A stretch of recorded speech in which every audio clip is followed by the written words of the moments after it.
Hello दोस्तों, beginners point में आपका स्वागत है। और अभी हम कर रहे हैं पॉलिटी नहीं एसएसटी सोशल साइंस। पॉलिटी की प्लेलिस्ट बनी हुई है, पॉलिटी पर फोकस करेंगे। तो 6 से लेकर जो 8 तक बुक्स हैं वो सोशल साइंस की हैं, जिसमें से पॉलिटी, हिस्ट्री, ज्योग्राफी सब कुछ है। तो उसमें से पॉलिटी वाला पार्ट अलग करने से बढ़िया है कंप्लीट पढ़ लें, ठीक है। और फिर 9th से लेकर 12 तक की ये पढ़ लेते हैं पॉलिटी खाली। तो अब चैप्टर नंबर 8 पे हैं। इससे पहले के 7 चैप्टर कंप्लीट कर लिए हैं। यूनिटी इन डाइवर्सिटी और मैनी इन द वन, ये चैप्टर अब हम पढ़ेंगे। O grant me my prayer that I may never lose the bless of the touch of the one in the play of the many. Rabindranath Tagore said this. The principle of unity in diversity, which has always been normal to India and its fulfillment, the fundamental course of her being and its very nature.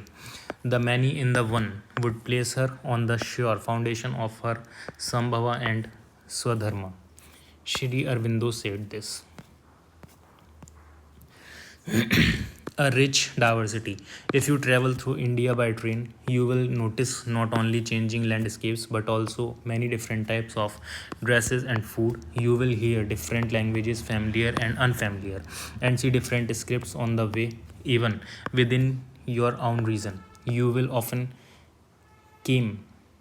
come across people from other parts of India with different customs and traditions. This is India's rich diversity, and it is usually the first thing that strikes visitors to our country.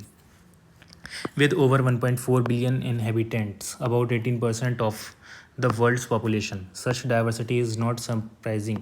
In the late 20th century, the Anthropological Survey of India, a national organization, conducted a massive survey called People of India Project of 4,635 communities across all states of the country. It counted 325 languages using 25 scripts.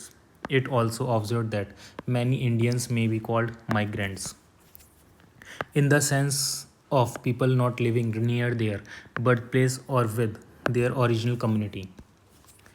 While diversity is indeed beautiful, making sense of it is not so easy. Over a century ago, the British historian Vincent Smith wondered how, in the face of such bewildering diversity, can a history of India be written? The answer of the query is found in the fact that India offers unity in diversity. What is meant by unity in diversity? How shall we perceive and express this unity, or the many in the one? To answer this question, we will explore a few dimensions of Indian life. Food for all. Some of you will have eaten food from different regions of India. The number of different dishes and preparations you can taste in India must be in their thousands, if not lakhs. Yet, certain food grains are common to almost every part of the country. Cereals such as rice, barley, and wheat, millets such as pearl millet, bajra, sorghum, jowar, finger millet, ragi, and pulses such as various kinds of dals and grams. इसको देख लेते हैं एक बार. इधर rajma. A few example of cereals and pulses from different regions of India. ये राजमा जम्मू कश्मीर की side, इधर भी राजमा, काला राजमा, लाल राजमा, वाइट लोबिया, बासमती, मूंग दाल, मसूर दाल. ये कौन सा है? यूपी के पास. मसूर दाल, राइस, पिजन पी, चना दाल, चिकी पी, मिलेट, मेज़, ग्राम मेज़, अरहर दाल, jowar, millet, Sona Masuri, Ponni rice, Kolam rice. ठीक है. All these are called staple grains because they are the basic food for most Indians. Similarly, जो अभी फिगर में हमने देखा, similarly some common some common spice such as turmeric यानी कि मसाले, cumin, cardamom, ginger are also used throughout the country. We could continue this list with some common vegetables, common oils, etc. So we see how the same ingredients, unity, can be used in a number of combinations, diversity, to prepare an endless variety of dishes.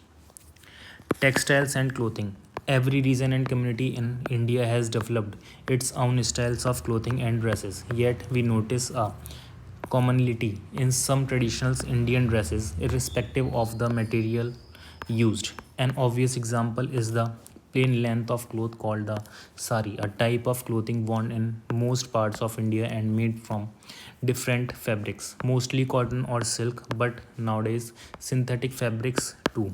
Banarsi, Kanjivaram, Pathan, Patola, Muga, Mysore are some of the famous types of silk saris. There are many more kinds of cotton saris all together.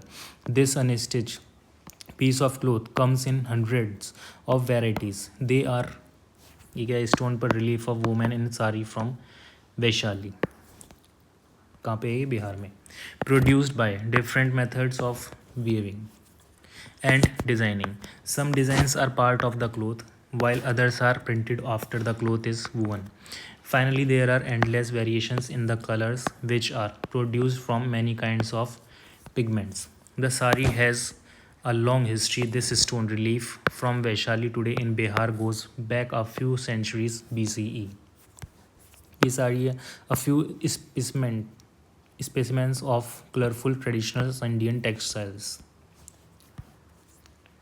For a very long time, India produced the finest cotton in the world, and Indian textiles were exported as far as Europe. One beautiful type of printed cotton called chinch became so popular in 17th century Europe that the sale of some European dresses dropped sharply. Eventually, to protect their own products, England and France decided to ban the import of chinch from India. There are many ways of wearing the sari as they vary from one region to another or from one community to another. In fact, new ways of draping it are still being invented, but in the end, it is single dress, the sari, in past centuries. Several travelers to India marveled at its simplicity, economy, and the diverse ways in which it is worn. In addition, women often put the sari to many uses beyond that of a dress. The 6 pictures in figure 8.4 above illustrate a few such creative uses. Women often put the sari to many uses beyond that of a dress. Picture from South India.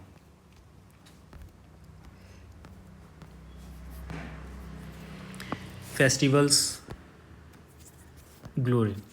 There is an immense variety of festivals in India. You may have noticed that a few common ones are celebrated across India almost at the same time, though they have different names. We will take just one example, Makar Sankranti, which marks the beginning of the harvest season in many parts of India on or around January 14. The map shows the different names of similar festivals across India about the same date. Shishur Sanikrat, Magi या लोरी, खिचड़ी पर्व, माघू बिहू, मकर संक्रांति ये UP के पास में, उत्तरायण मकर संक्रांति, ठीक है, पौष संक्रांति, मकर संक्रांति, पेड्डा पेंडुगा, मकर संक्रामा, मकर Vilakku, Pongal. What is your favorite festival and how it is celebrated in your region? Do you know whether it is celebrated in any other part of India, maybe under a different name? During October, November, many major festivals take place in India. Make a list of the few main ones and their various names in different parts of the country. An epic spread. Literature offers us another fine illustrations of unity in diversity. Indian literatures are extremely diverse and among the most abundant in the world. Over centuries, despite differences in language, technique, etc., they have shared important themes and concerns. Who has not heard of the Panchtantra? For example, this collection of delightful stories with animals has the main characters, teaches us important life skills, The original Sanskrit text is at least 2200 years old, but its stories have been adapted in almost every Indian language. In fact, they have traveled well beyond India, all the way of Southeast Asia, the Arab world, and Europe, inspiring new collections of stories on the way. It is estimated that about 200 adaptations of the Panchtantra exist in more than 50 languages. This illustrates how one collection of stories has become many. Epic, a long poem generally narrating the adventures of heroes and other great figures of past. The most striking case, however, is that of India's two epics, the Ramayana and the Mahabharata. These two long Sanskrit poems, which together might fill some 7,000 pages in their original versions, narrate the stories of heroes who fight to re establish Dharma. In the Mahabharata, the Pandavas, with Krishna's help, fight their own cousins, the Kauravas, to recover their kingdom. In the Ramayana, Rama, with the help of his brother Lakshmana and of Hanuman, defeats the demon Ravana, who had kidnapped his wife Sita. These stories contain many shorter ones that focus on values and constantly ask questions about what is right and what is wrong. A painting depicting a major episode from the Ramayana, 18th century Himachal Pradesh.